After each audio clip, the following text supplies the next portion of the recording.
ষষ্ঠ উপজেলা পরিষদ নির্বাচনে ৪৪২ উপজেলার মধ্যে ৩ শতাধিক উপজেলায় চেয়ারম্যান পদে নির্বাচিতরা নতুন মুখ। এদের মধ্যে প্রায় ৭৯% ব্যবসায়ী। নির্বাচিতদের মধ্যে ব্যবসায়ীদের হার ৫ বছরে বেড়েছে ৬.৫%। আজ দুপুরে রাজধানীর ধানমন্ডিতে নিজ কার্যালয়ের সংবাদ সম্মেলনে টিআইবির পক্ষ থেকে এসব তথ্য তুলে ধরা হয়। টিআইবি বলছে, স্থানীয় সরকার নির্বাচনে নারীর অংশগ্রহণ জাতীয় নির্বাচনের তুলনায় কম।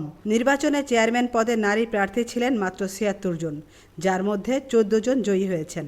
নির্বাচিত চেয়ারম্যান ও ভাইস চেয়ারম্যানদের মধ্যে উচ্চশিক্ষিতই বেশি। নারী ভাইস চেয়ারম্যানদের অধিকাংশ নিম্ন মাধ্যমিক থেকে মাধ্যমিক পর্যন্ত পড়েছেন। ষষ্ঠ উপজেলা পরিষদ নির্বাচনে হলফনামা বিশ্লেষণ ও চূড়ান্ত ফলাফল শীর্ষক এই আয়োজনে এসব তথ্য তুলে ধরা হয়। এতে মূল প্রবন্ধ উপস্থাপন করেন টিআইবির আউটরিচ অ্যান্ড কমিউনিকেশন পরিচালক মোহাম্মদ তৌহিদুল ইসলাম।